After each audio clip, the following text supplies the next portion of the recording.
আল্লাহ রাব্বুল আলামিন কোরআনে কারীমের মধ্যে অসংখ্য আয়াতের মাধ্যমে কথা বলে দিয়েছেন, একমাত্র আল্লাহর আনুগত্য করতে হবে, আর কারো করা যাবে না।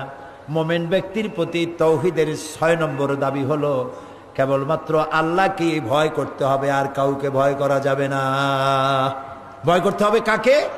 আল্লাহ তাআলাকে। তিনি ছাড়া আর কাউকে ভয় করা যাবে না। এর ব্যাখ্যা হচ্ছে আমার হায়াত আর মওতের মালিক কে? সবাই বলেন। এই কথা যদি বিশ্বাস করি, হায়াত আর মওতের মালিক আল্লাহ, এটা যদি বিশ্বাস করি, তাহলে মনের মধ্যে আল্লাহ ছাড়া কারো ভয় থাকবে? একজন মুমিনের মধ্যে একজন মুমিন বিপদে পড়ে ততটা পেরেশান হবে যতটা তার মধ্যে ঈমানের কমতি থাকবে।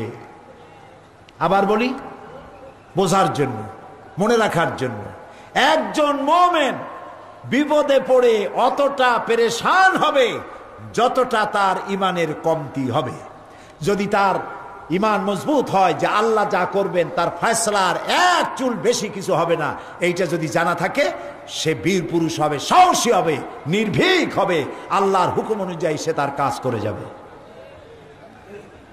এই জন্য আল্লাহ রাব্বুল আলামিন বলেন, ইয়া আইয়ুহাল্লাযীনা আমানুত্তাকুল্লাহা হাক্কা তুকাতিহি ওয়া লা তামুতুন্না ইল্লা ওয়া আনতুম মুসলিমুন।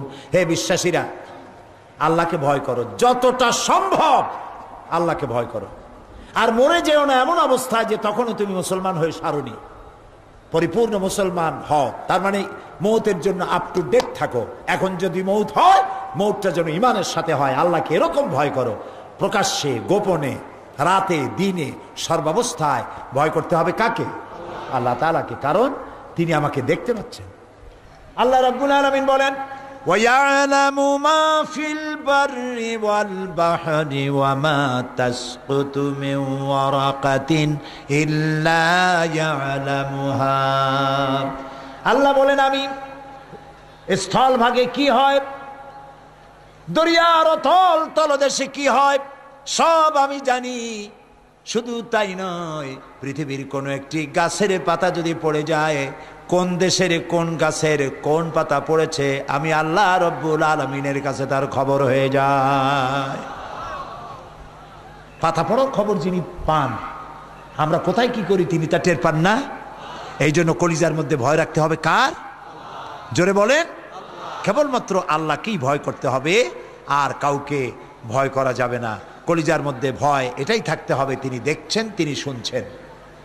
আল্লাহ তাআলা বলেন, মা ইয়াকুনু মিন নাজওয়া সালাসাতিন ইল্লা হুয়া রাবিউহুম ওয়ালা খামসাতিন ইল্লা হুয়া সাদিসুহুম ওয়ালা আদনা মিন যালিকা ওয়ালা আকসারা ইল্লা হুয়া মাহুম আইনামা কানু। সুবহানাল্লাহ, সুবহানাল্লাহ। তোমরা যেখানে তিনজনে মিলে অন্ধকারে কোন রুমের ভিতরে অথবা কোন জায়গায় তিনজনে সলা পরামর্শ করতেছো, গোপন পরামর্শ, কারে মারবা, কারে ধরবা, কারে গুলি করবা, কারে গিলে ফেলবা, কার সর্বনাশ করবা, এই যে তিনজনে যখন পরামর্শ করো, মনে রেখে দিও ওখানে তোমরা শুধু তিনজন নও, ওখানে আর এক সত্তা আছে যার নাম আল্লাহ। যদি বিশ্বাস করতাম আমরা ভালো হয়ে যাইতাম, ঠিক না ভাই? যেখানে তোমরা 5 জন, ওখানে ষষ্ঠ আল্লাহ। এর চাইতে সংখ্যায় যদি কম হও, এর চাইতে সংখ্যায় যদি বেশি হও, বান্দারে তুমি আছো যেখানে, আমি আল্লাহ সেখানেই। আল্লাহ এগুলি বিশ্বাস করার তৌফিক যেন আমাদেরকে দেন, আমরা বলি আমিন। মুমিন বান্দার প্রতি তাওহীদের 7 নম্বর দাবি, কেবলমাত্র আল্লাহর কাছে হেদায়েত চাইতে হবে। হেদায়েত কেউ করতে পারবে না। পীর সাহেব হেদায়েত করতে পারবে? পারবে না। কোন পীর তারে হেদায়েত করে কিনা তাই দেখুক, সে হেদায়েত করতে পারবে না। পীরে পারবে না, মৌলানায় পারবে না, মুহাদ্দিসে পারবে না, সাহাবীরা পারবে না, নবীরাও হেদায়েত করতে পারবে না। আশ্চর্য হয়ে যেতে পারে, নবীরা হেদায়েত করতে পারবে না, কেমন কথা? হ্যাঁ, এটাই কথা। আল্লাহ তাআলা বলেছেন, ইন্নাকা লা তাহদি মান আহবাবতা। হে নবী, যাকেই খুশি আপনি তাকে হেদায়েত করতে পারবেন না। ওয়ালাকিন্নাল্লাহা ইয়াহদি মাইয়াশা, আসলে আল্লাহ তাআলা যাকে খুশি তারই হেদায়েত দিবেন।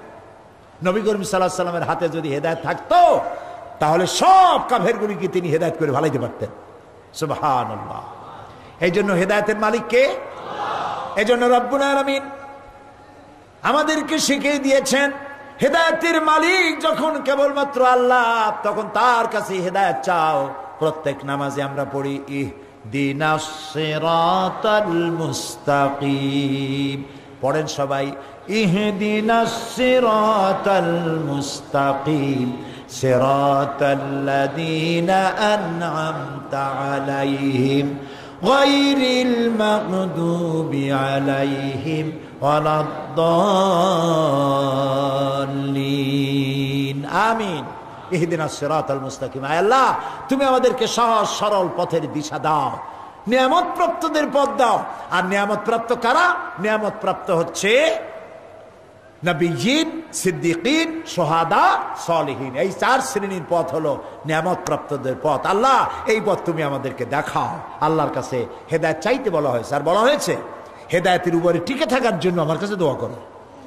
আল্লাহ রাব্বুল আলামিন হেদায়েতের উপরে টিকে থাকার জন্য, যেহেতু বহুত এমনকি আলেম পর্যন্ত হেদায়েতের উপরে ছিল গতকাল পর্যন্ত, আজকে বিগড়ে গেছে, এরকম হয়েছে না?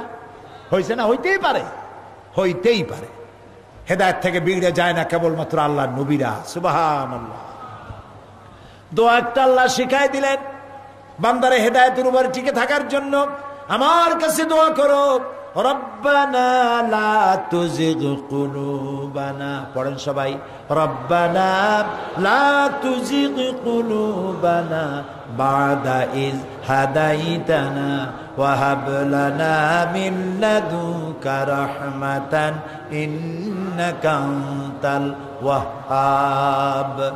হে আল্লাহ তাআলা, তুমি দয়া করে একবার যখন আমাকে হিদায়াতের রাস্তা দেখিয়েছো, রব্বুল আলামিন আমাকে হেদায়েতের রাস্তা থেকে বিগড়াইয়া দিও না।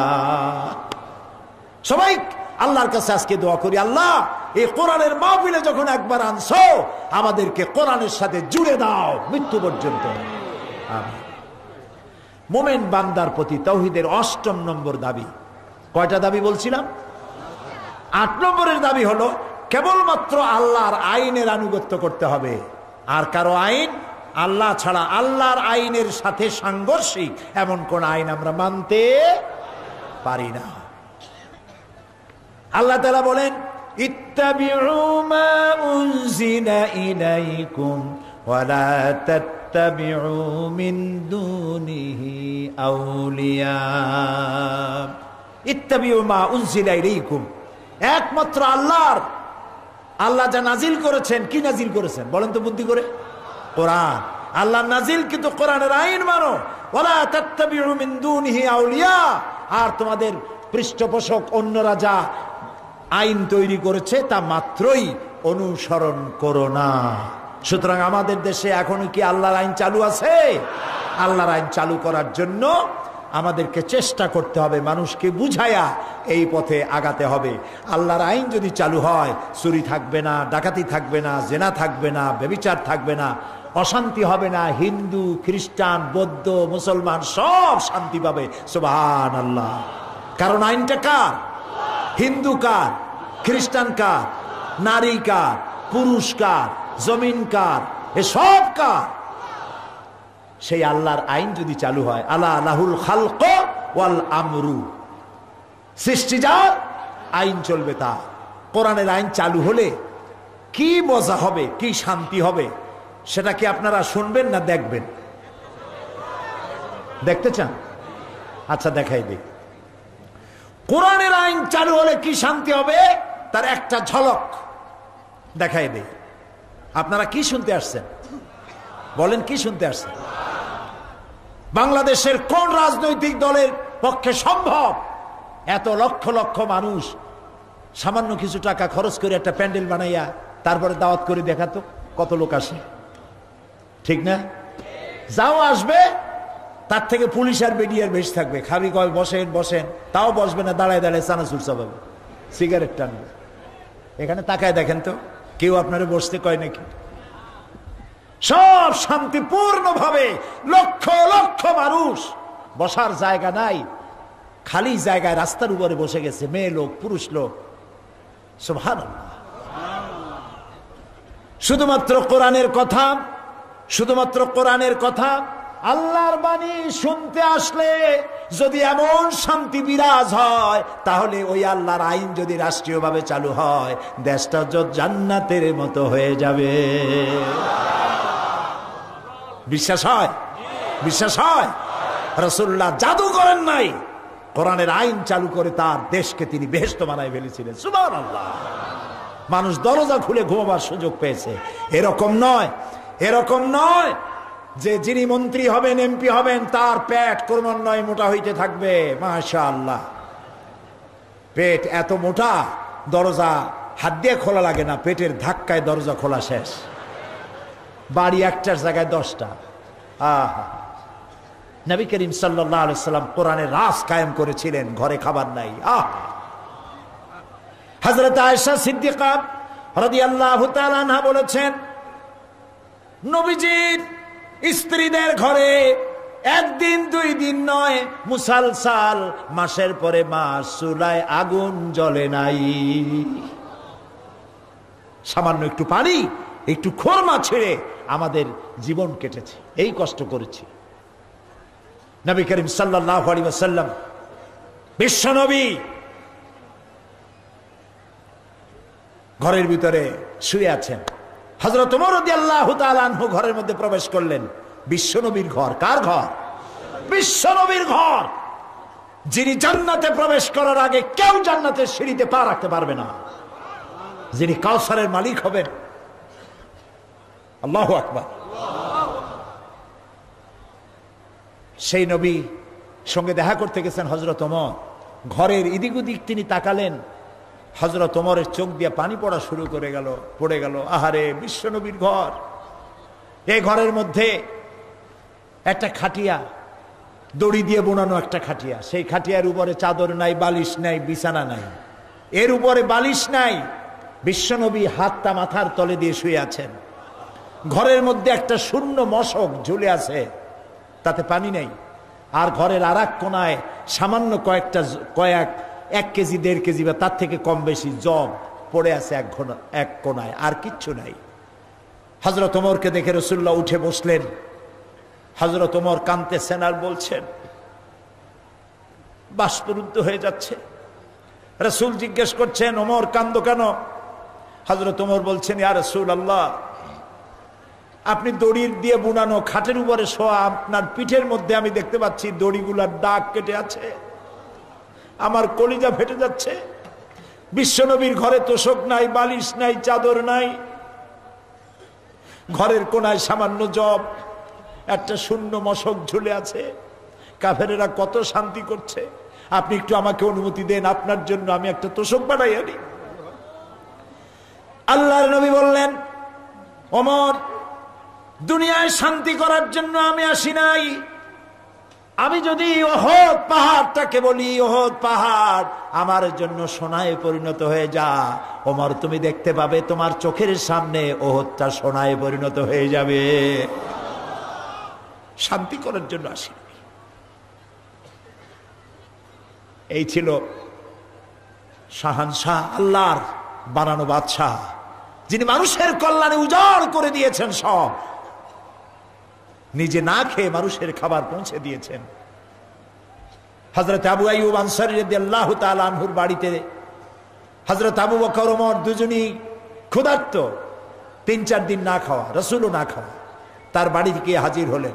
হযরত আবু আইয়ুব তিনি রাসূলকে, হযরত আবু বকর ওমরকে দেখে ঘরের মধ্যে নিয়ে বসতে দিলেন আর বললেন, স্ত্রী, ঘরের মধ্যে গিয়ে বললেন, স্ত্রী, আজকে এমন 3 জন মেহমান পেয়েছি, এর থেকে সম্মানিত মেহমান আল্লাহর আকাশের নিচে জমিনের উপর আর নাই। তাড়াতাড়ি একটা ছোট্ট বকরি ছিল, জবাহ করে দিলেন। রুটি বানাবার জন্য স্ত্রীকে বললেন, নিজে দৌড়াইয়া বাগানে গেলেন, খোরমার বাগান থেকে কিছু খোরমা এনে রাসূলের সামনে হাজির করে বললেন, হে রাসূল, আপনি মেহেরবানি কিছু খান, রুটি তৈরি হচ্ছে। রাসূলুল্লাহ বললেন, আবু আইয়ুব, এর মধ্যে কাঁচা পাকা আধা পাকা 2-3 রকম আছে, কোনটা খাবো? হযরত আবু আইয়ুব বলেন, ইয়া রাসূলুল্লাহ, কাঁচা পাকা আধা পাকা সবটার মধ্যে আপনি হাত লাগাবেন, কারণ আপনার হাত যে ধরনের খরমার গায়ে লাগবে আমার বাগানে আল্লাহ রাব্বুল আলামিন সবগুলি খরমায় বরকত দিয়ে দিবে। রান্না হয়ে গেল। হযরত আবু আইয়ুব রাদিয়াল্লাহু তাআলা আনহু খরমা আর বকরির গোশত নিয়ে রাসূলের সামনে হাজির করে দিলেন। 3-4 দিনের ক্ষুধার্ত বিশ্ব নবী আর হযরত আবু বকর ওমর। নবীজি এক টুকরা রুটির উপরে কয়েক টুকরা গোশত রেখে টোপলার মতো বানায়া, পুটুলির মতো বানায়া রাসূলুল্লাহ বললেন, আবু আইয়ুব, এই গোশত টুকরা আর রুটি টুকরা নিয়ে যাও, গত 3 দিন হলো আমার ফাতেমার কিসমতে কিছু হয় নাই।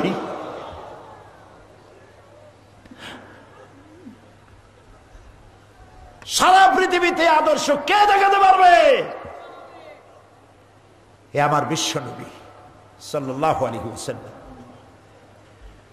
নিজের বানানো আইন চালু করেন নাই, কোরআনের আইন চালু করেছেন। আর সেই কোরআনের আইন চালু করার কারণেই মানুষ দরজা খুলে ঘুমার সুযোগ পেয়েছে, মানুষের ঘরে ঘরে খাবার পৌঁছে গেছে, বৃদ্ধরা বয়স্ক ভাতা পেয়েছে, মা তার সন্তানকে দুগ্ধ দিতে গিয়ে যদি অভাব হয় সেখানে তারা ভাতা পেয়েছেন। বেকার সমস্যা ছিল না, কাজ না হওয়া পর্যন্ত বেকাররা ভাতা পেয়েছেন। রাসূলুল্লাহর একটা ব্যাংক ছিল, সেই ব্যাংক যখন তিনি উদ্বোধন করেন, বাইতুল মাল, তিনি উদ্বোধন করার সময় বলেছিলেন, মান তারাকা দায়নান আউদিয়ান ফালাইয়া। তিনি বলেছিলেন, আমার দেশের ভিতরে আমার কোন জনগণের মধ্যে কেউ যদি ঋণগ্রস্ত হয়ে মারা যায় আর ঋণ পরিশোধের যদি কোনো অর্থবিত্ত তার কাছে না থাকে, তাহলে এই ঋণ পরিশোধের দায়িত্ব আর তার এতিম বাচ্চার দায়িত্ব আমি মুহাম্মদ আমার কাঁধের উপরে উঠায় নিলাম।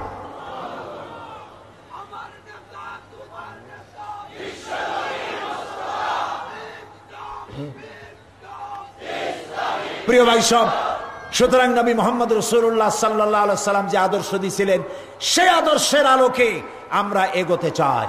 আল্লাহ যেন তৌফিক দেন, বলেন আমিন।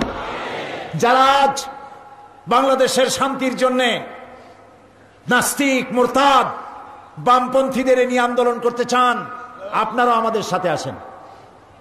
আপনারা আপনাদের মতবাদ দিয়া, ধর্মনিরপেক্ষ মতবাদ দিয়া, বামদের দিয়া পৃথিবীর কোন কাম সম্পন্ন করতে পারবেন না অকাম ছাড়া। আমাদের সাথে আসুন।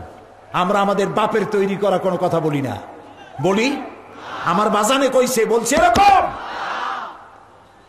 আমরা কোন মানুষের তৈরি করা আইনের কথা বলি না, আমরা আল্লাহর কথা বলি এবং আল্লাহর কথা প্রতিষ্ঠা করার জন্য জীবন আর রক্ত সবটা দিতে পারি।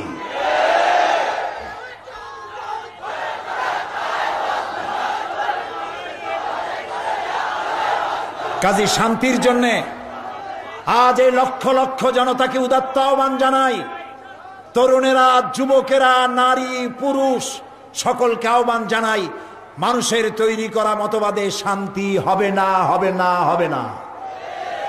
শান্তির জন্য আগাতে হবে বিশ্বনবী মুহাম্মদ রাসূলুল্লাহ সাল্লাল্লাহু আলাইহি ওয়াসাল্লামের দেখানো রাস্তায়, ওই পথেই শান্তি হবে। সুতরাং নবী করিম সাল্লাল্লাহু আলাইহি ওয়াসাল্লাম যে আদর্শ দিয়ে গিয়েছিলেন সেটা বাসি হয়ে যায়নি, প্রত্যেক যুগের জন্য কার্যকরী, কিয়ামত পর্যন্ত কার্যকরী। যেহেতু এটা কার? আল্লাহর। এটি কার? আল্লাহ তাআলা। মুমিন বান্দার নিকট তাওহীদের 9 নম্বর দাবি হলো আল্লাহ তাআলার খাঁটি বান্দায় পরিণত হতে হবে। নিজেকে আল্লাহর খাঁটি গোলাম বানাইতে হবে। কিভাবে? খাঁটি গোলাম বানাবার জন্য আল্লাহ আমাদেরকে শিখাই দিয়েছেন। বলো, কুল ইন্না সলাতি ওয়া নুসুকি ওয়া মাহইয়ায়া। মুখস্থ আছে না? পড়েন না কেন? গলা ছাড়িয়ে দিয়া পুরুষের মতো পড়েন। কুল ইন্না সলাতি ওয়া নুসুকি ওয়া মাহইয়ায়া ওয়া মামাতি লিল্লাহি রাব্বিল আলামিন। বলো, ইন্না সলাতি, নিশ্চয়ই আমার নামাজ, নিশ্চয়ই আমার নামাজ, আমার কোরবানি, আমার হায়াত, আমার মওত লিল্লাহি রাব্বিল আলামিন, সব আল্লাহর জন্য। সুবহানাল্লাহ। খাঁটি মুমিন হওয়ার জন্য এইভাবে আল্লাহর কাছে নিজেকে সোপর্দ করতে হবে। খালি নামাজ পড়বেন, ওমরা করবেন, মাঝে মধ্যে হজ করবেন, মানুষের ফাঁকি দিবেন, এর নাম মুসলমান না। আল্লাহর আইনের জন্য সংগ্রাম, রসুলের জন্য সংগ্রাম, রসুলের কথা প্রতিষ্ঠা করার জন্যে। আজ আমাদের দেশে কাদিয়ানি সমস্যা মারাত্মক। এই কাদিয়ানিদের ব্যাপারে আমরা আবারও বলতে চাই, আমরা কোনো ষড়যন্ত্র মানব না। কাদিয়ানিদেরকে অমুসলিম ঘোষণা করতেই হবে। তারা কাদিয়ানিরা আমাদের দেশে চাকরি করুক, ব্যবসা করুক, বিয়ে শাদী করুক, বাড়ি ঘর করুক, সব আমরা রাজি থাকবো, কিন্তু পরিচয় দিতে হবে তোমরা নন মুসলিম মাইনরিটি, তোমরা আমাদের মুসলমান নও। কাদিয়ানিদের কোন একটি মসজিদকে আমরা মসজিদ বলে স্বীকৃতি দেব না, এটা উপাসনালয়। হিন্দুদের যেমন উপাসনালয় হয়, কাদিয়ানিদের মসজিদ মসজিদ নয়, উপাসনালয়। সুতরাং তাদের বইপত্র নিষিদ্ধ ঘোষণা করা হয়েছিল, সেই নিষিদ্ধই থাকা উচিত ছিল। মুসলমান যারা দেশের মুসলমান তাদেরকে বলতে চাই, দরদ আপনি করবেন, আমাদেরও দরদ শূন্য বুক নয়, আমাদেরও মহব্বত আছে। তারা আমাদের দেশে হিন্দুরা আছে না? আছে না? পূজা করে না? তারা পাঠা বলি দেয় না? তো কাদিয়ানিরা গোলাম মোহাম্মদের নামে পূজা দিক, ওর মূর্তি বানায় খাড়া করে রাখুক। আমরা গোলাম মোহাম্মদকে সহ্য করতে পারি না। গোলাম মোহাম্মদ কাদিয়ানি পৃথিবীর নিকৃষ্ট কাফের। ওর কবরে জাহান্নামের আগুন জ্বলুক কিয়ামত পর্যন্ত। জোরে বলেন আমিন। সমস্ত কাদিয়ানিরা কাফের। মুসলমানদের সাথে তাদের কোনো সম্পর্ক নাই। মানুষের একটা রুচিও থাকা উচিত। রুচি থাকা উচিত না? রাজভোগ রসগোল্লা খাওয়ার পরে কেউ পান্তা ভাত খায়? বলেন, কোথায় আল্লাহ রসুল শেষ নবী আর কোথায় একটা শয়তান, কাফের, বদমাশ, মিথ্যেবাদী, তারে নবী মানে? এগুলো মানুষ। এই জন্য তাদেরকে আলাদা করতে হবে, সরকারের দায়িত্ব। আমরা ফাঁসির রশিকে জুতার ফিতা মনে করি, কারণ আল্লাহ রাস্তায় কাদিয়ানীদেরকে অমুসলিম ঘোষণা করার জন্য যদি শহীদ হতে হয়, তাহলে সে শহীদ হবে, শাহাদাত হবে আমার জান্নাতে যাওয়ার সেতু বন্ধন। আমরা শান্তিপূর্ণভাবে এ আন্দোলন করছি, করতে থাকব। মনে রাখবেন, আইন কখনো হাতে তুলে নেবেন না। ইসলাম তা আদৌ বরদাস্ত করে না। সরকারের আইন মানতে হবে। আমরা নিয়ম মাফিক গণতান্ত্রিক পদ্ধতিতে আমরা আমাদের দাবি দেওয়া আদায় করার জন্য চেষ্টা করতেই থাকবো ইনশাআল্লাহ। জ্বালাও পোড়াও, ভাঙচুর, গোপন সন্ত্রাস আমরা বিশ্বাস করি না। বাংলাদেশে বিভিন্ন জায়গায় শোনা যায়, পত্রপত্রিকায়, ও জায়গায় বোমা ফুটছে, অমুক জায়গায় ফুটছে, এরকম হয় না? এই তো সেদিন 21 কি মাস? অগস্ট গ্রেনেড হামলা হলো। যারা এই গ্রেনেড হামলা করেছে, আমাদের দৃষ্টিতে এরা মানুষ নয়, এরা পশু জানোয়ার। এরা জাতির শত্রু, মুসলিম মিল্লাতের শত্রু, স্বাধীনতার শত্রু। এরা মানুষ নয়। এতগুলি মানুষের জীবন হরণ করলো। কে করেছে আমরা জানি না। তবে আমরা খুশি হতাম যদি যাদের উপরে এই হামলা হলো তারা যদি সরকারকে তদন্তের কাজে সাহায্য করতেন, যদি গাড়িটা দিয়ে দিতেন, যদি ইন্টারপোলকে সাহায্য করতেন, যদি তদন্ত কমিটিকে সাহায্য করতেন, তাহলে আমরা খুশি হতাম। তারা গাড়িও দেবেন না, ইন্টারপোলও মানেন না, আন্তর্জাতিক বিচারও মানেন না, দেশের কি কমিশন, বিচার কমিশন, তাও মানেন না। তাদের একটা দাবি, ক্ষমতা ছেড়ে দাও। এতে যে কি বোঝা যায় সেটা আমি বললাম না, আপনারা বোঝেন। তবে আমি আজকে কোরআনের মাহফিল থেকে দোয়া করব, আল্লাহ তাআলা, দোয়া না বদদোয়া করব। প্রথমে দোয়া করব 21 অগস্ট যারা বোমা হামলা করলো, গ্রেনেড হামলা করলো, শাহজালাল রহমতুল্লাহ আলাইহির মাজারে যারা বোমা মারলো, বিভিন্ন জায়গায় যারা বোমা হামলা করেছে, গ্রেনেড হামলা করেছে, আল্লাহ তুমি এদের হেদায়েত করে দাও। আল্লাহ এদেরকে তুমি হেদায়েত করে দাও। আল্লাহ এদেরকে তুমি হেদায়েত করে দাও। আয় আল্লাহ, তোমার ইলমে যদি জানা থাকে এদের কপালে হেদায়েত নাই, তাহলে হামান, সাদ্দাত, ফেরাউনকে যেভাবে তুমি ধ্বংস করেছো, বাংলাদেশে যারা বোমা মারে আর গ্রেনেড হামলা করে এদেরকে কেউ না চিনুক, তুমি তো চেনো, এদেরকে গজব দিয়া, লানত দিয়া বাংলাদেশ থেকে চিরকালের জন্য বিদায় করে দাও।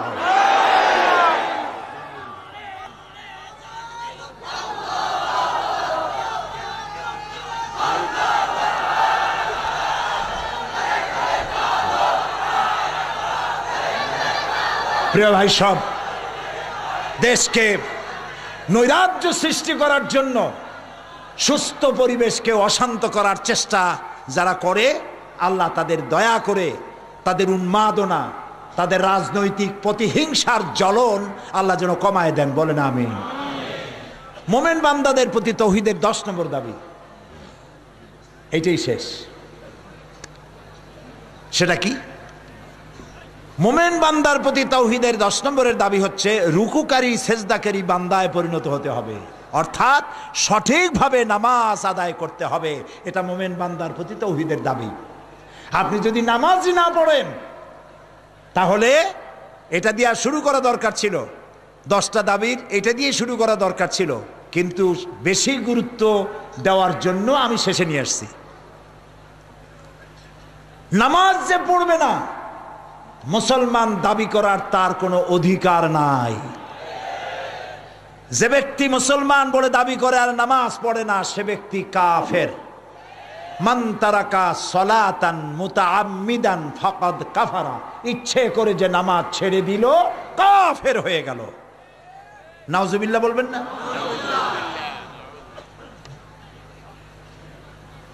মান তারাকা সালাতান মাকতুবাতান মুতাআম্মিদান ফাকাদ বারিয়াত মিনহু জিম্মাতুল্লাহি আযজা ওয়া জাল। নবী করিম সাল্লাল্লাহু আলাইহি ওয়াসাল্লাম বলেছেন, যে ব্যক্তি ইচ্ছে করে নামাজ ছেড়ে দেবে তার উপরে আল্লাহর কোনো দায়িত্ব থাকবে না। ইন্না লিল্লাহি ওয়া ইন্না ইলাইহি রাজিউন। যে ব্যক্তি ইচ্ছে করে নামাজ ছাড়লো তার উপর আল্লাহর কোনো দায়িত্ব নাই। ইন্না লিল্লাহ, ইন্না লিল্লাহ। প্রিয় ভাই সব, সর্বপ্রথম মুসা আলাইহিস সালামের কাছে ওহী এলো, প্রথম ওহী জীবনের। সেই ওহীটা কি ছিল? আল্লাহ রাব্বুল আলামিন হযরত মুসা আলাইহিস সালামকে নবুয়ত প্রদান করে প্রথম যে ওহী দিলেন, সেই ওহী ছিল ইন্নানি আনাল্লাহ লা ইলাহা ইল্লা আনা ফা'বুদনি ওয়া আকিমিস সালাতা লিযিকরি। নিশ্চয় আমি আল্লাহ, আমি ছাড়া কোনো ইলাহ নাই, অতএব আমার শরণার্থে, আমার জিকিরের জন্য নামাজকে প্রতিষ্ঠা করো। সুবহানাল্লাহ। নামাজ প্রথম দিনই নামাজ। কিয়ামতের দিন মানুষ জাহান্নামে যাবে, তাতে যত কারণ আছে, যারা জাহান্নামে যাবে, জাহান্নামে যাওয়ার যত কারণ, তার মধ্যে 2টা কারণ বড়। কয়টা কারণ বড়? আল্লাহ রাব্বুল আলামিন বলেন, ইয়াতাসাআলুনা আনিল মুজরিমিন মা সালাকাকুম ফি সাকার ক্বালু লাম নাকু মিনাল মুসাল্লিনা ওয়া লাম নাকু নুতঈমুল মিসকিন। জাহান্নামীদেরকে জিজ্ঞেস করা হবে, জাহান্নামী এলি কেন? কেন দোজখে আসছো? কারণ কি? জাহান্নামীরা বলবে 2টা কারণে জাহান্নামে এসেছে। একটা হলো এতিম মিসকিনদেরকে খাইতে দেই নাই আর নামাজ আদায় করি নাই। নাউজুবিল্লাহ বলেন, নাউজুবিল্লাহ। এই জন্য নামাজ হচ্ছে সব ফরজের বড় ফরজ। সুবহানাল্লাহ। কিয়ামতের দিন বেনামাজিরা লাঞ্ছিত হবে। কোরআন বলছে, ইয়াউমা ইউকশাফু আন সাকিন ওয়া ইউদআউনা আস-সুজুদি ফালা ইস্তাতিউন। কিয়ামতের দিন সিজদা দিতে বলা হবে। মুসলমানদের ভিতরে যারা নামাজি তারা সিজদা দিতে পারবে, বেনামাজিরা আল্লাহর দরবারে সিজদা দিতে পারবে না। নাউজুবিল্লাহ। সব ধরা পড়ে যাবে বেনামাজি তখন আল্লাহর দরবারে লাঞ্ছিত হবে তারা কিয়ামতের মাঠে। আর এরপরে জায়গা হবে জাহান্নাম। জায়গা হবে কোথায়? জাহান্নাম। প্রিয় ভাই সব, এই কোরআন শরীফের মধ্যে আল্লাহ তাআলা নামাজের কথা কয়বার বলছেন মনে আছে? কয়বার? 82 বার। 82 বার আমার আল্লাহ আকাশের মালিক, জমিনের মালিক 82 বার বলেছেন, বান্দা নামাজ নামাজ নামাজ। দুনিয়ায় সব পারি, নামাজের জন্য সময় হয় না। মুয়াজ্জিন যখন আজান দেয়, হাইয়া আলাস সালাত, অর্থ কি? এসো নামাজের দিকে। প্রশ্ন হতে পারে, মুয়াজ্জিন চিল্লাও কেন? নামাজে আসলে হবে কি? মুয়াজ্জিন দ্বিতীয় লাইনে বলে, হাইয়া আলাল ফালাহ, এসো কল্যাণের দিকে। নামাজের দিকে আসতেই তোমার কপাল খুলে যাবে, কল্যাণ হবে, মঙ্গল হবে যদি তুমি নামাজ পড়তে আসো। ফালাহ হবে, জীবন সাকসেস হবে। সেজদা দাও। নাক আর কপাল, কপালটা হইল সৌভাগ্যের প্রতীক, আর নাক হলো ইজ্জতের প্রতীক। মানুষে কয় না যে আমার কপাল পুড়ে গেছে। কপালে কি আগুন লাগছিল নাকি? কেমনে কপাল পুড়লো? ব্যবসায় কিছু সর্বনাশ হয়েছে, পরীক্ষা ফেল করছে, এরকম কিছু একটা হয়েছে আর কি, বলে যে কপাল পুড়ে গেছে। ভাগ্য নষ্ট হয়েছে, বলে যে কপাল পুড়ে গেছে। তারপরে বলে, ভাই আমার নাক কাটা গেছে। কে নাক কাটলো? কেসি দিয়ে না ছুরি দিয়ে? কেমনে নাক কাটা গেল? নাক কাটা গেছে, ছেলে এমন এক কাম করছে, বউ মাইয়া এমন এক কাম করছে যে লজ্জায় আর মানুষকে মুখ দেখাইতে পারি না। তাহলে বোঝা গেল নাক হলো মর্যাদার প্রতীক, আর কপাল হইল, কথা কর না কেন, ভাগ্যের প্রতীক। ইজ্জত যদি বাড়াইতে চান, শুনতেছেন কথা, ইজ্জত যদি বাড়াতে চান, দুনিয়া এবং আখিরাতে সম্মান যদি বাড়াতে চান, আর আপনার ভাগ্য যদি খুলতে চান, তাহলে দৈনিক 5 বার আপনার কপাল আর নাক দিয়া মাটির উপরে দাসখতে সই করে দেন সেজদার মাধ্যমে, আল্লাহ আমি একমাত্র তোমার গোলাম, আর কারো গোলাম নই। সকালে একবার, দুপুরে একবার, আসরে একবার, মাগরিবে একবার, বেড টাইমে রাত্রে যখন শুতে যাবেন তখন আরেকবার কপাল আর নাক দিয়া ঘষা মাটির সাথে আপনি বলে দেন, আল্লাহ আমি একমাত্র তোমার গোলাম। নামাজের চাইতে উত্তম ইবাদত আর নাই নিজেকে ছোট করা, নিজেকে গোলাম বানাবা। আমি যখন রুকুতে গেলাম, কানে হাত দিয়া যখন দাঁড়াইলাম, তখন তো আমি আসামি হয়ে গেলাম। চোখ এদিক ওদিক তাকানো যাবে না, চোখ থাকবে কোথায় বলেন? সেজদার দিকে। রুকুতে যখন গেলাম, আসামির আসামি হয়ে গেলাম একেবারেই। যখন সেজদা দিলাম, তখন আমার আমিত্ব অহং বলে আর কিচ্ছু রইল না। আমি আমার অহং আত্মমর্যাদা আল্লাহর সামনে বিলাই দিলাম। সেজদা দিতে যে পারলা না, কেন পারো নাই? অনেক টাকা, ঘাড় মোটা হয়ে গেছে। এই ঘোড়া মোটা ঘাড় মোটকে দেওয়ার জন্য আল্লাহ যথেষ্ট। পারবে কিনা? পারবে কিনা? পেট মোটা হয়েছে, টাকা বেশি, কত কাজ, আই এম ভেরি বিজি। আজরাইল যখন আসবে তখন বলা যাবে যে আই এম ভেরি বিজি, একটু পরে আসো, তারপরে নিয়ে যাইও। এই সব চলবে না।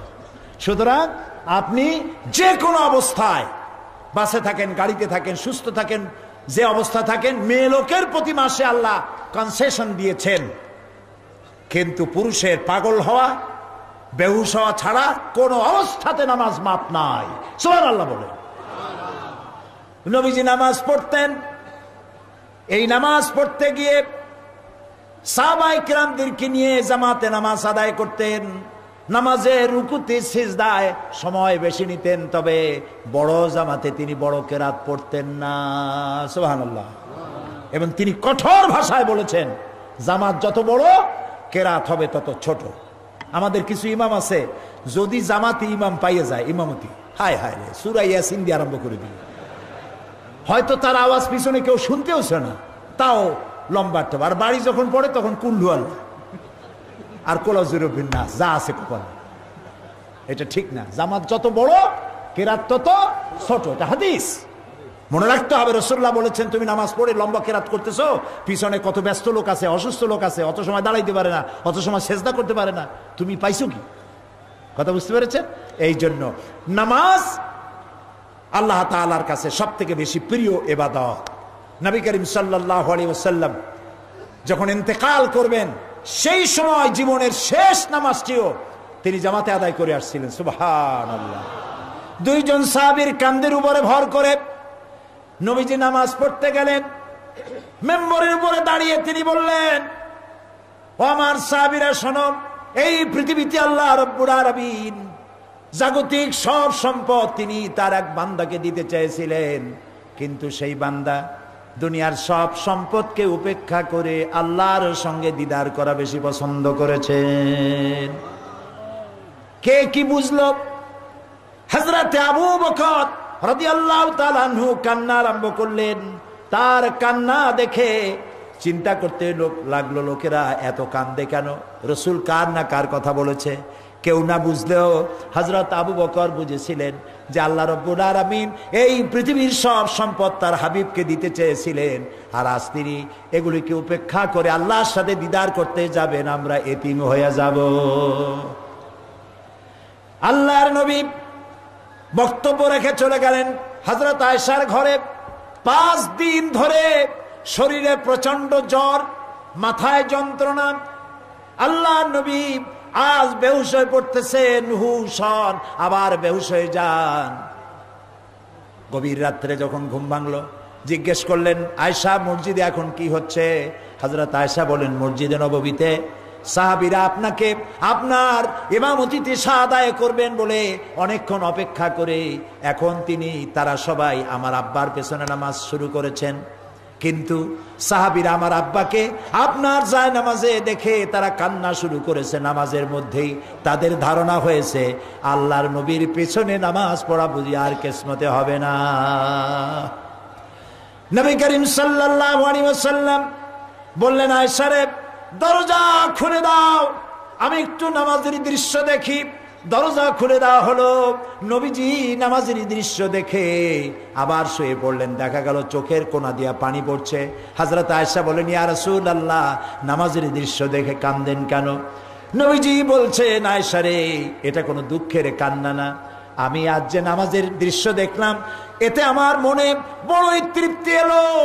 এই নামাজের জামাত কায়েম করার জন্য তায়েফের ময়দানে অনেক রক্ত আমি ঝরাইছি, উহুদের ময়দানে দান দান শহীদ হয়েছে, কত সাহাবী জীবন দিল। আমার মনে হলো এইভাবে করে আমার উম্মতেরা কিয়ামত পর্যন্ত জামাতে নামাজ আদায় করবে। রাসূলুল্লাহ আবার বেহুশ হয়ে পড়লেন। গভীর রাত্রে হুশ হলো, তাকে দেখতে পাচ্ছেন মসজিদে নববীর ভিতর থেকে সাহাবীরা কেউ যায় নাই, সবাই কাঁদতেছে। সকলের ধারণা নবীজি আজ আর রাত কাটাবেন না। ঘরের মধ্যে স্ত্রীরা কাঁদতেছেন, সব থেকে বেশি কাঁদতেছেন মা ফাতেমা। হযরত ফাতেমার কান্না দেখে আল্লাহর নবী হযরত ফাতেমাকে কাছে ডেকে কানে কানে কি যেন বললেন। ফাতেমার কান্না বন্ধ হয়ে গেল।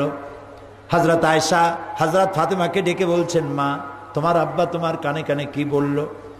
হযরতে ফাতেমা বলেন, ইয়া রাসূলুল্লাহ, হে আমার আম্মাজি, আব্বা আমার কানে কানে বললেন, ফাতেমা, তোমার কান্না আমার বরদাস্ত হয় না, কেঁদো না।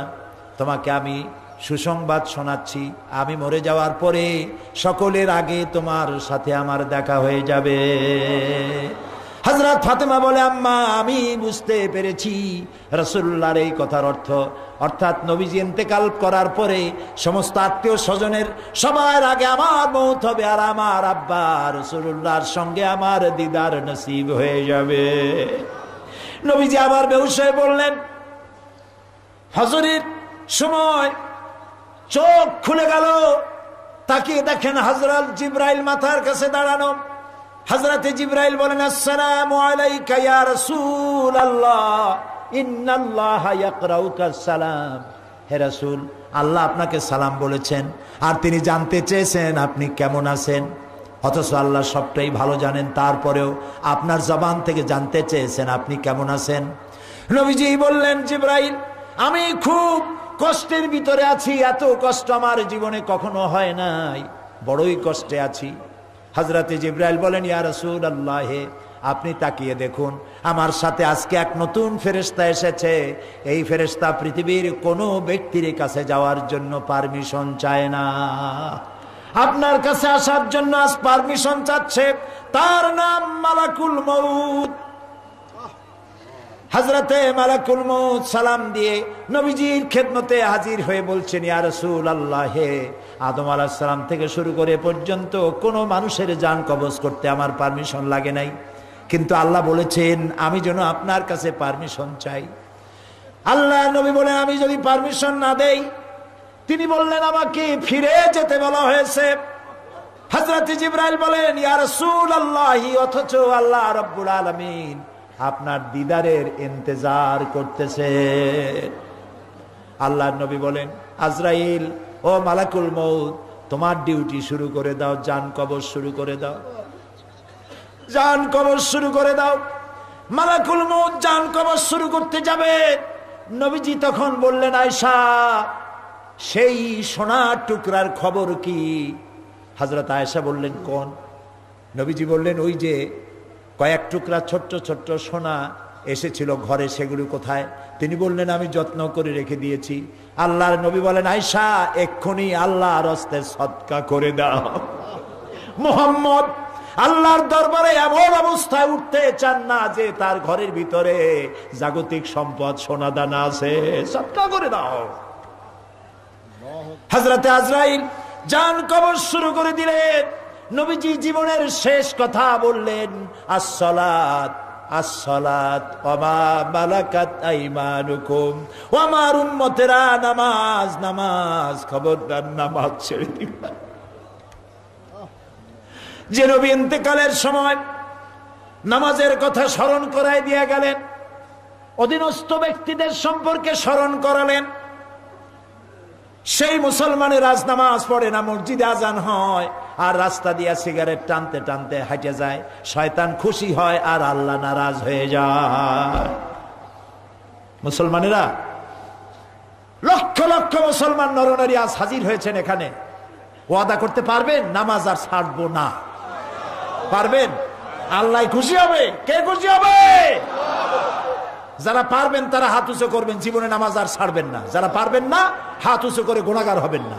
দুই হাত উঁচু করেন যারা পারবেন, বলেন, আল্লাহ তোমাকে সাক্ষী করে কসম করি, শপথ করি, যতদিন পর্যন্ত মালাকুল মউত আমার মাথার কাছে না আসবে, ততদিন পর্যন্ত ফরজ নামাজ, ফরজ রোজা আর ছেড়ে দেব না, আর ছেড়ে দেব না, আর ছেড়ে দেব না। আয় আল্লাহ, আমার মৃত্যু পর্যন্ত আমার এই ওয়াদা আমাকে পালন করার তৌফিক দাও। আমিন আমিন ইয়া রাব্বাল আলামিন। হাত নামান, সবাই হাত নামান। প্রিয় ভাই সব, নামাজ কায়েম করা ইসলামী আন্দোলনের এবং ইসলামী নেতৃত্বের আসল উদ্দেশ্য। কথা বুঝতে পেরেছেন? কথা বুঝতে পেরেছেন? ইসলামী নামাজ কায়েম করাটাই ইসলামী আন্দোলনের এবং ইসলামী নেতৃত্বের মূল উদ্দেশ্য। সূরা হজ আল্লাহ তাআলা বলছেন, আল্লাযীনা ইম্মাক্কান্নাহুম ফিল আরদ আকামুস সালাতা ওয়া আতাউজ যাকাতা ওয়া আমারু বিল মা'রুফি ওয়া নাহাউ আনিল মুনকার ওয়ালিল্লাহি আকিবাতুল উমুর। আল্লাহ রাব্বুল আলামিন বলেন, মুমিন বান্দাদের যদি ক্ষমতা দেই, 4 দফা কাজ তারা করবে। কয় দফা? বলেন কয় দফা? 1 নম্বরে তারা নামাজকে প্রতিষ্ঠা করবে। 1 নম্বর, ক্ষমতা আসার সাথে সাথে নামাজকে কায়েম করে ফেলবে। সুবহানাল্লাহ সুবহানাল্লাহ। নামাজ কায়েম হলেই সব ঠিক হয়ে যাবে। নামাজ বাধ্যতামূলক হবে। থানায় আজান হবে, ওসি সাহেব থানার পুলিশদের ইমামতি করবেন। সুবহানাল্লাহ সুবহানাল্লাহ। যেই থানার ওসি তার থানার পুলিশদের নিয়ে 5 ওয়াক্ত নামাজ জামাতে আদায় করে, নিজে ইমামতি করে, সেই ওসিরে পিটাইও ঘুষ খাওয়ানো যাবে? ঘুষ খাবে? যে এসপি, যে ডিসি, যে সেক্রেটারি, যে মন্ত্রী, যে এমপি, তার লোকদের নিয়ে নামাজ পড়বে বা জামাত 5 ওয়াক্ত, সেইখানে ঘুষ শয়তানি বদমাশি চলবে না। বিশ্ববিদ্যালয়ের ভাইস চ্যান্সেলর আজান হবে, তিনি ইমামতি করবেন সেই মসজিদের ছাত্রদেরকে নিয়ে, শিক্ষকদের নিয়ে। সেইখানে নাস্তিক পয়দা হইতে পারবে? পারবে? পারবে না। নামাজ নাই, বিশ্ববিদ্যালয় মানে নামাজ নাই। হায় হায় রে কপাল। অধিকাংশ শিক্ষক বিশ্ববিদ্যালয়ের ক্লাস ফাঁকি দিয়ে বিদেশে ঘুরে বেড়ায়। পত্রিকা আসছে, আমি তো জানি না, পত্রিকা আসছে, ঠিক না? আল্লাহ রহম করুক, জোরে কোন আমিন। কিন্তু সব না, ভালো ভালো শিক্ষক বিশ্ববিদ্যালয় আছে, কলেজে আছে, আছে না? কিন্তু এক শ্রেণী আছে, এই জনগণ, তাদের বউর শাড়ি এই জনগণের পয়সায় হয়, ঠিক না?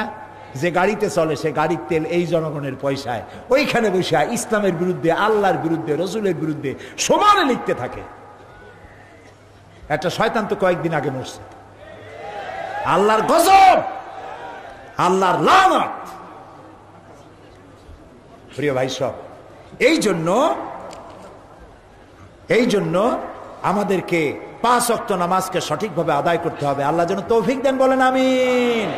আরো জোরে বলেন আমিন।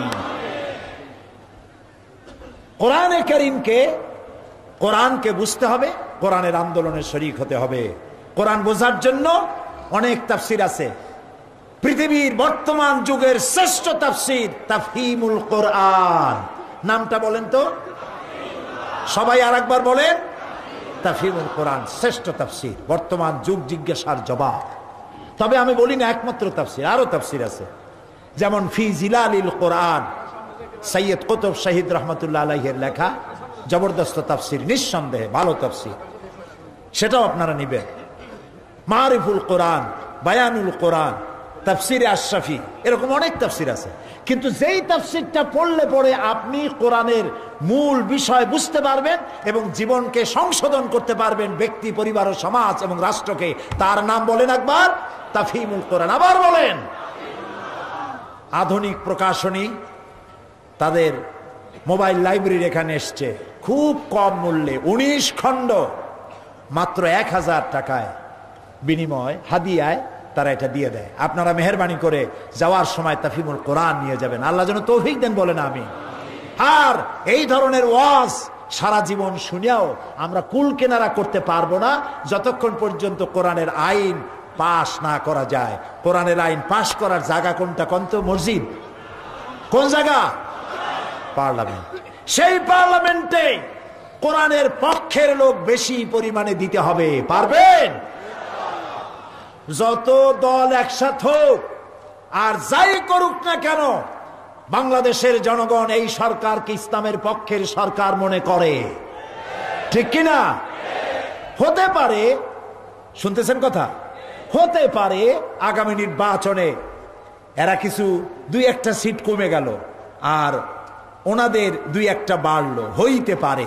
কিন্তু এটা হয়তো কোনো মন্ত্রী, কোনো এমপির জ্বালায় সেই এলাকার লোকেরা অতিষ্ঠ হয়েছে, এই জন্য 2-4টা সিট সেদিক থেকে কমতে পারে। আমি আপনাদের সাথে একমত। আর ওখানে 2-1টা বাড়তে পারে, এটাও আপনাদের সাথে একমত। কিন্তু আগামী নির্বাচনে জোট আবার ক্ষমতায় আসবে ইনশাআল্লাহ। কারণ এদেশের মুসলমানেরা এই সরকারকে পছন্দ করেছে, ভালোবেসেছে। আলহামদুলিল্লাহ বলে। আর দোয়া করেন আল্লাহ তাআলা সরকারের কোন মন্ত্রী, কোন এমপি তারা যেন ক্ষমতার দাপট না দেখান। যে জনগণের কাছ থেকে ভোট ভিক্ষা করেছে সেই জনগণকে যেন সম্মান করতে আল্লাহ তাদেরকে তৌফিক দেন, বলেন আমিন। সবাই বলেন আমিন। এরপরে আর মাত্র কদিন পরে এ মাস শেষ হয়ে যাবে, 31st নাইট আসবে। তরুণ আর যুবকেরা, তোমরা তরুণ আর যুবক, যুবকদেরকে আল্লাহ ভালোবাসে। কল আলহামদুলিল্লাহ। এত আস্তে কইলে হবে? আল্লাহ ভালোবাসে। নবী করিম সাল্লাল্লাহু আলাইহি সাল্লাম বলেছেন, কিয়ামতের দিন আরশের নিচে যেদিন কোনো ছায়া থাকবে না, সেই দিন আরশের নিচে 7 শ্রেণীর লোকেরা ছায়া পাবে। তার মধ্যে 1 শ্রেণী হবে ওয়াশাবুন নাশা ফি ইবাদাতিল্লাহ, ওই সব যুবক যারা রাতের বেলায় আল্লাহর ইবাদতের মধ্য দিয়ে রাত কাটায়ছে। সেই সব যুবকদের জায়গা হবে কোথায়? আরশের নিচে। সুবহানাল্লাহ। নবী করিম সাল্লাল্লাহু আলাইহি সাল্লাম যুবকদের জন্য নিজের গায়ের চাদর বিছায় দিয়েছেন বসার জন্য। সুবহানাল্লাহ। যুবকদেরকে আল্লাহ ভালোবাসেন, রাসূল ভালোবাসেন। রাসূলুল্লাহ বলেছেন, এই যুবকরাই আমার ইসলামের জন্য তারা কষ্ট করেছে, আমার সাথী হয়েছে, আর বুড়োরা আমার সাথে বিরোধিতা করেছে। শুনাইছেন এই হাদিস আপনাদেরকে আমি? আপনারা অন্য জায়গায় হয়তো শুনছেন। বুড়োরা কারা? আবু জাহাল, আবুল আহাব, উতবা, সাইবা, মুগিরা গোষ্ঠী শুদ্ধা ছিল সব 40-এর উপরে বয়স, আর রাসূলের অন্যান্য সাহাবীদের বয়স ছিল সব 40-এর নিচে। যুবকেরা রাসূলকে সাহায্য করেছে। সুতরাং যুবকদেরকেই ইসলামী আন্দোলনকে বেগবান করার জন্য আন্দোলনে শরীক হতে হবে। আর 1 জানুয়ারির রাত্রে, 31শে ডিসেম্বরের রাতের সাথে মুসলমানদের সম্পর্ক কি আমি জানতে চাই? বলো বলো। আমাদের সাথে 31শে রাতের সাথে মুসলমানের কোনো সম্পর্ক নাই। আমার যদি বর্ষবরণ করাই লাগে তাহলে আমার করা উচিত তো পহেলা মুহররম, তা আমরা করি। ইসলাম বর্ষবরণ, কুলখালি চল্লিশা, ম্যারেজ ডে, বার্থডে, এগুলির কোনো অস্তিত্ব ইসলামে নাই। সুতরাং মেহেরবানি করে যুবক এবং তরুণদের বলবো, বড় লজ্জার বিষয় যেই রাত্রে ঢাকা, চট্টগ্রাম, সিলেট, খুলনা, বড় বড় সিটিগুলিতে যুবতী মেয়ে লোক, যুবক ছেলে, যুবতী মেয়ে এগুলি রাস্তায় বেরিয়ে মদের বোতল নিয়ে ছোটাছুটি করতে থাকে, আরও যে কত কিছু নষ্টামি ভণ্ডামি করে, যে কথা এই পবিত্র মাহফিলে বলা সম্ভবপর নয়। পুলিশ হয়রান হয়ে যায়। তোমরা কি করবা এই চট্টগ্রামে? এই চট্টগ্রাম আল্লাহর ওলিদের পদবারে ধন্য হয়েছে, আলহামদুলিল্লাহ বলো। কোরআন শরীফের আওয়াজ শুনে এসে এই চট্টগ্রাম ধন্য হয়েছে। সুতরাং মুসলমান ছেলেদের মেয়েদের কন্ট্রোল করতে হবে, মা বাপদের, মা বাপেরা কন্ট্রোল করবেন, তাদের বুঝাবেন এটা আমাদের কালচার নয়, আমাদের সংস্কৃতি নয়। লাভ দেওয়া, ভাল দেওয়া, চিৎকার মারা, মদ খাওয়া, জেনা ব্যভিচার, জুয়া, হাবিজাবি এগুলি মুসলমানের কাজ নয়। আল্লাহ তাআলা আমাদের মুসলমান যুবক ছেলে মেয়েকে সবগুলি যেন হেদায়েত করেন, হেফাজত করেন, আমরা বলি আমিন। আরেকটি কথা, সেটা হলো এই যে চট্টগ্রামবাসীদের, আমি তো আন্তর্জাতিক কথাও বললাম, দেশীয় রাজনীতির কথা যেটা জরুরি সেটা বলেছি। যেহেতু কোরআন রাজনীতি মুক্ত নয়, ইসলাম রাজনীতি মুক্ত নয়। ইসলাম এমন একটি বিষয় যার মধ্যে রাজনীতি, অর্থনীতি, সমাজনীতি, আপনার দরকার কি, যা দরকার সব আছে কোরআন শরীফে, সুবহানাল্লাহ বলে। সেই জন্য তাবিজ তুমারের ফু দিতে আসি নাই, কোরআনের কথা দিয়ে গোটা জাতিকে গাইডলাইন দেওয়ার জন্য আমরা চেষ্টা চালাচ্ছি। আল্লাহ তৌফিক দেয়, বলেন আমিন। এই চট্টগ্রামবাসীর প্রাণের দাবি হচ্ছে কর্ণফুলী নদীর তৃতীয় সেতু। এটা ঠিক কিনা? আমরা মাহফিল থেকে যে দাবিগুলি উচ্চারণ করি আল্লাহ প্রায় কবুল করেন। আমরাই সর্বপ্রথম তাফসীরের মাহফিল থেকে বলেছিলাম চট্টগ্রাম বিমানবন্দরের নাম রাখা হবে শাহ আমানত বিমানবন্দর, মনে আছে? আল্লাহ কবুল করছেন না? আলহামদুলিল্লাহ কর। এবার কর্ণফুলীর তৃতীয় সেতু 19 এপ্রিল 2004 ভিত্তিপ্রস্তর স্থাপন করা হয়েছিল। আজ পর্যন্ত একখানা ইটও সেখানে পড়ে নাই। আমরা সরকারের কাছে দাবি জানাই, চট্টগ্রামবাসী বাংলাদেশের একটা বিশাল অংশ, এবং এই চট্টগ্রাম থেকে বাংলাদেশের সরকারের বহুত রেভিনিউ বাংলাদেশের সরকারকে রিচ করে, সমৃদ্ধ করে। সুতরাং এই চট্টগ্রামবাসীর প্রাণের দাবি কর্ণফুলীর তৃতীয় সেতু শাহ আমানত সেতু নাম রেখে অতি দ্রুত গতিতে এর কাজ সম্পাদন করে দেওয়া হোক। চট্টগ্রামবাসীর, এই শহরবাসীর আরেকটি দাবি আন্দরকিল্লা শাহী জামে মসজিদ। ধর্ম মন্ত্রণালয়ের স্থায়ী কমিটির সভাপতি হিসেবে আমি এই কমিটির ভিতরে আলোচনা করেছি। আমাকে কাগজপত্র সংগ্রহ করে দিয়েছেন আপনাদের নেতা, নন্দিত জননেতা, আমার সহকর্মী জনাব শাহজাহান চৌধুরী সাহেব, মাননীয় সংসদ সদস্য।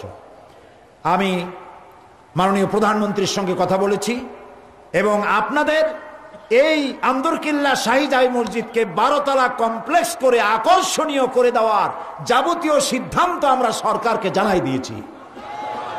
ইনশাআল্লাহ অনতিবিলম্বে সে কাজও শুরু হবে। আল্লাহ তাআলা আপনাদেরকে ভালো রাখুন, ইমানের সাথে রাখুন, সুস্থতার সাথে রাখুন। আজকে কয়জন মুসলমান হবে?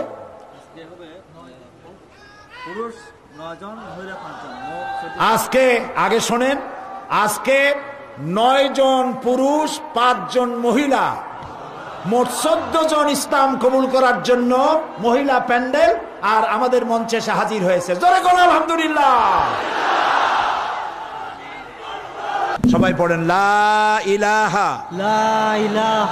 ইল্লাল্লাহু মুহাম্মাদুর রাসূলুল্লাহ। আল্লাহ ছাড়া কোনো ইলাহ নাই, মাবুদ নাই, উপাস্য নাই।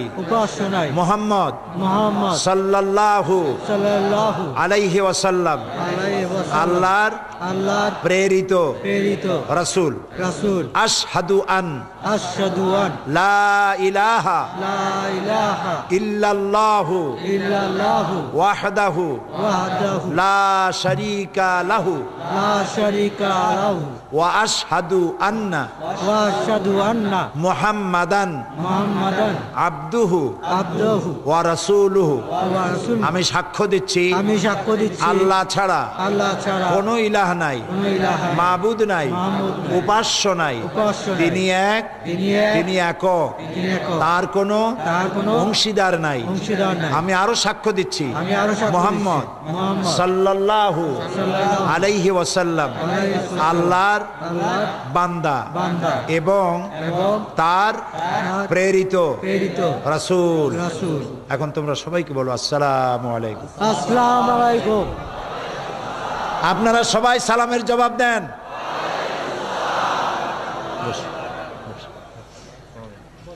আমরা আল্লাহ তাআলার কাছে দোয়া করি এই যে নতুন এই নতুন 5 জন মহিলা এবং 9 জন পুরুষ যারা ইসলাম কবুল করলেন, আল্লাহ যেন তাদেরকে খাঁটি মুসলমান বানায় দেন।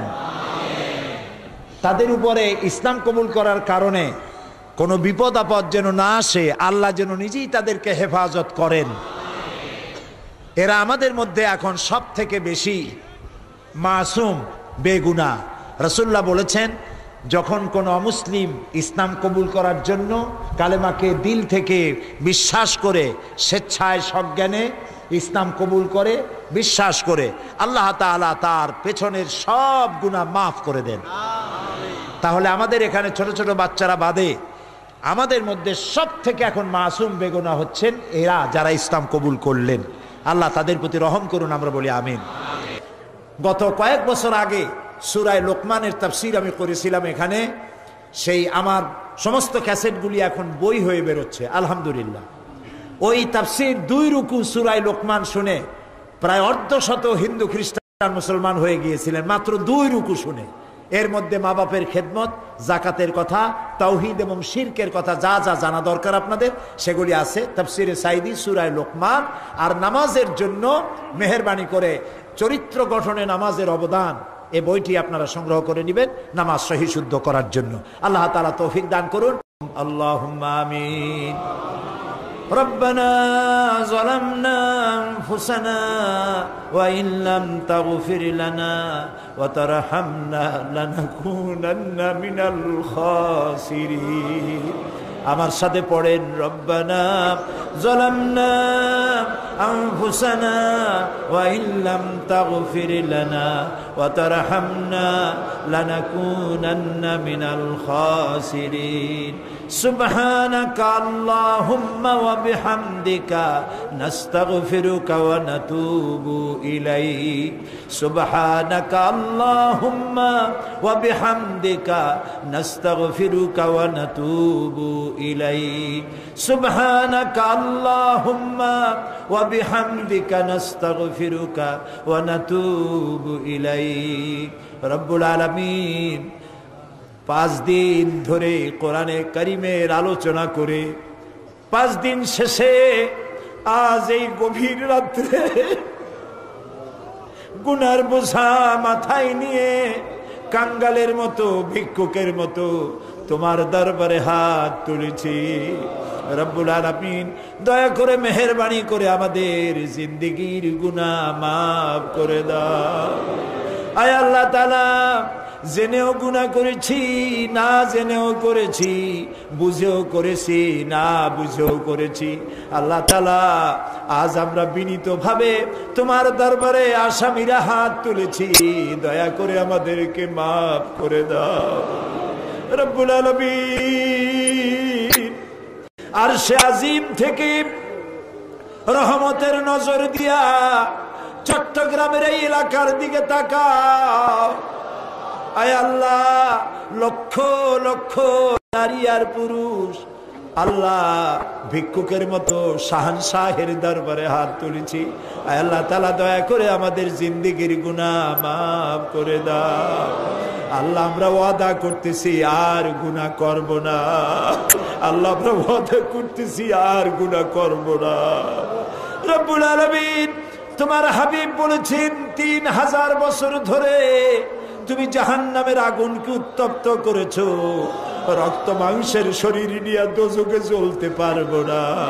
আল্লাহ তাআলা দয়া করে মেহেরবানি করে জাহান্নামের আগুন আমাদের জন্য তুমি হারাম বানাইয়া দাও।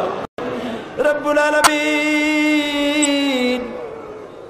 এই লক্ষ জনতার মধ্য থেকে আমরা যারা বাপ হারাইছি, মাবুদ আব্বা জান কত কষ্ট করে আমাদেরকে মানুষ করেছে, লেখাপড়া করাইছেন, আজ যদি বেঁচে থাকতেন কত খুশি হইতো।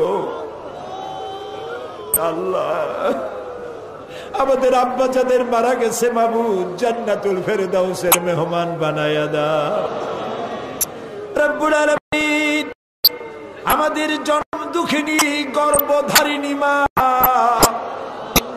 একটা অক্ষর মা, আর মনে হয় সারা দুনিয়ার মধু তুমি এর মধ্যে ঢুকাইয়া দিছো। মায়ের পেটে যখন ছিলাম হাঁটু দিয়ে গুতা দিয়েছি, মাথা দিয়ে গুতা দিয়েছি। মা কত কষ্ট করেছেন, ডেলিভারি কষ্ট করেছে, 2-2.5 বছর পর্যন্ত পেশাব পায়খানা করে মাকে বিরক্ত করেছি। আল্লাহ সন্তানের হাসি মুখে শত চুমা দিয়া হাসি ফুটাইল যে মা, ওই মা যার বিদায় হয়ে গেছে কবরটাকে জান্নাত বানাইয়া দাও। রব্বির হামহুমা কামা রব্বায়ানি সগীরা। সবাই দোয়া করেন রব্বির হামহুমা কামা রব্বায়ানি সগীরা। রব্বুল আলামিন আমাদের দাদা দাদি নানা নানি আত্মীয় স্বজন যার যা মারা গেছে আল্লাহ কবরগুলিকে জান্নাত বানিয়ে দাও। আয় আল্লাহ আমাদের মা বাপ যাদের বেঁচে আছে বার্ধক্যে পৌঁছে গেছে, আল্লাহ আমাদের মা বাপ বার্ধক্যে যারা পৌঁছে গেছে আর জালিল ওমর থেকে তাদের বাঁচাইয়া দাও। আল্লাহ বিছানায় ফালাইয়া কষ্ট দিয়া মেরো না। রব্বুল আলামিন সুস্থতার সাথে ঈমানের সাথে আমাদের মা বাবা যারা বেঁচে আছে তোমার দরবারে উঠাইয়া নিও। রব্বুল আলামিন আয় আল্লাহ তাম পৃথিবীতে আজ মুসলমানদের বড় বিপদের দিন যেতেছে। আল্লাহ তুমি তোমার রহমতের নজর দিয়া ইরাকের দিকে তাকাও। আয় আল্লাহ একটা স্বাধীন দেশ তছনছ করে দিল জালেমেরা। আল্লাহ ইরাকের আমাদের আত্মীয় স্বজন হয় না, শুধু কলেমার বন্ধনে একদম আমাদের সাথে বাধা। তাদের খাবার নাই, পরার নাই, কারফিউ দিয়ে বাড়ি বাড়ি যেয়ে মুসলমান মারতেছে বাবু। অস্ত্র তালাশের নামে মেয়ে লোকদের গায়ে হাত দিতেছে বাবু।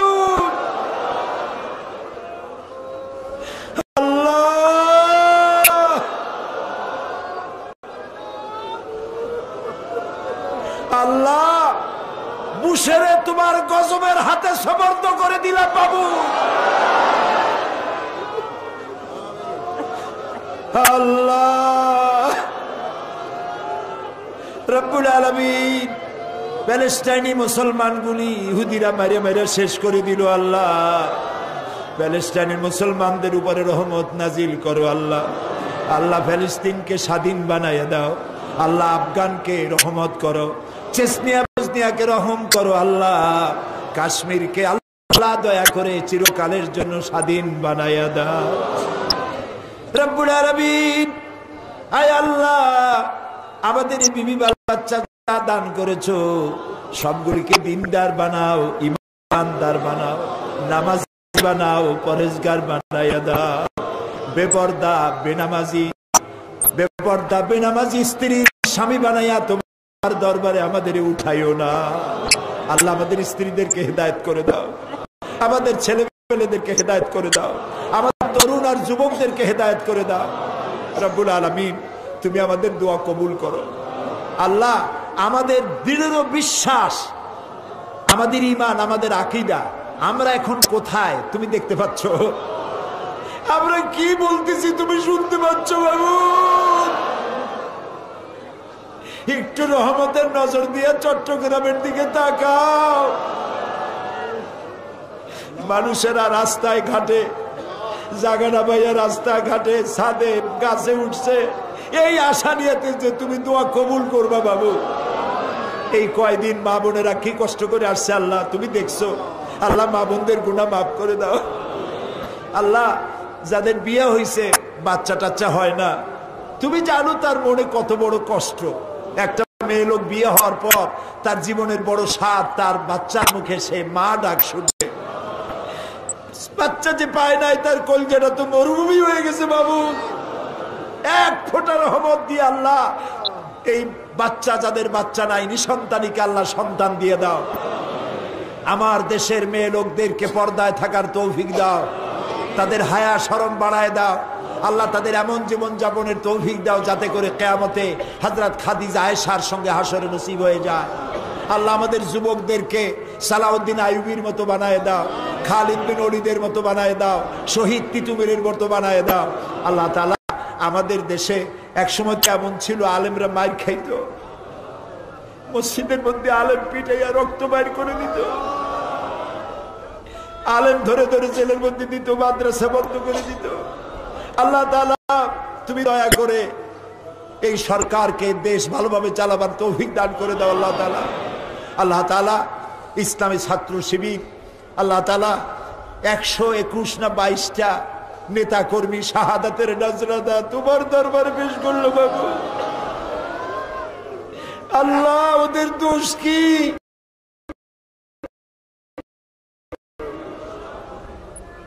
আল্লাহ তুমি দয়া করো ওদের যারা শত্রু তাদেরকে বন্ধু বানায় দাও, ওদের যারা শত্রু তাদের বন্ধু বানায় দাও আল্লাহ তাআলা।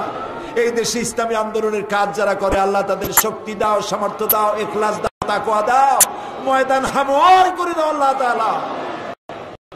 রব্বুল আলামিন কোনটা চাবো বুঝতে পারতেছি না। আমাদের জন্য যা যা দরকার তুমি দিয়ে দাও, আর যেগুলি রাসূল তোমার কাছে পানা চাইছে তার থেকে আমাদের পানা দাও। আপনাদের জন্য আমি কয়েক সেকেন্ড ছেড়ে দিলাম, মাথা নিচু করেন, চক্ষু বন্ধ করেন, যার যার মনের কথা কেঁদে কেঁদে আল্লাহরে বলেন।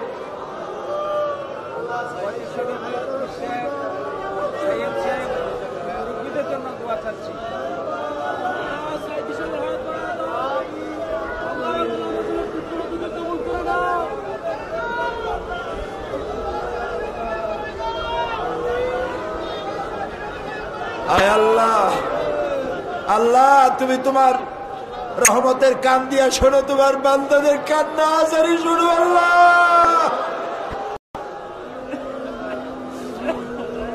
আয় আল্লাহ, বাইতুল শরফের পীর সাহেব আব্দুল হাদ আল মাদানী আওলাদের রাসূল গারাঙ্গিয়ার পীর সাহেব, এই ময়দান থেকে হযরত মাওলানা সিদ্দিক আহমদ সাহেব, সিদ্দিক আজাদ সাহেব যারা দুনিয়া থেকে বিদায় হয়েছে তাদের প্রতি রহম করো আল্লাহ। ইনকিলাব পত্রিকার সম্পাদক বাহাউদ্দিন সাহেব তার আব্বার জন্য দোয়া চেয়েছেন, মাওলানা আব্দুল মান্নান সাহেবের জন্য দারুণ অসুস্থ। আল্লাহ তাআলা তুমি তার নেক কাজগুলি কবুল করো, হায়াতে তাইয়্যিবা সেহাতে কুল্লিয়া দান করো আল্লাহ তাআলা। আল্লাহ তাআলা আমাদের এখানে এই মাহফিল পরিচালনা করতে গিয়ে স্বেচ্ছাসেবকেরা যা খেদমত করেছে আল্লাহ, সারা রাত পাহারা দিয়েছে আল্লাহ। স্বেচ্ছাসেবক গুলি কাজ করতে করতে সুন্দর চেহারা কালো হয়ে গেছে বাবু। এই ময়দান তো কাল থেকে খা খা করতে থাকবে আল্লাহ। স্বেচ্ছাসেবকদের উপরে তোমার রহমত নাজিল করে দাও আল্লাহ, তাদের দিলের নেক কামনা পূর্ণ করো আল্লাহ তাআলা। সাংবাদিকরা বহু কষ্ট করে লিখে পত্র পত্রিকায় এই খবর ছড়িয়েছে, তাদের প্রতি রহম করো। পুলিশ, বিডিআর, সেনাবাহিনী যারাই আমাদের বাংলাদেশে আছে আল্লাহ সকলের প্রতি তুমি রহমত নাজিল করো আল্লাহ তাআলা। আল্লাহ তাআলা বিদ্যুৎ বিভাগ সহ এই কলেজ কর্তৃপক্ষ জায়গা ছেড়ে দিয়েছে, বিদ্যুৎ বিভাগ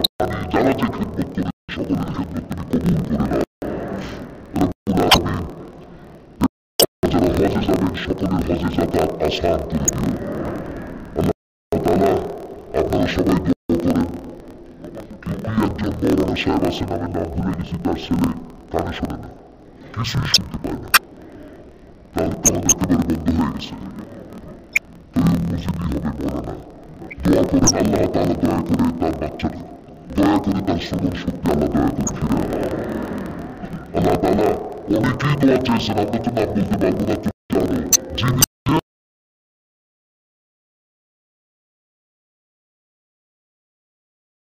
দোয়া চেয়েছেন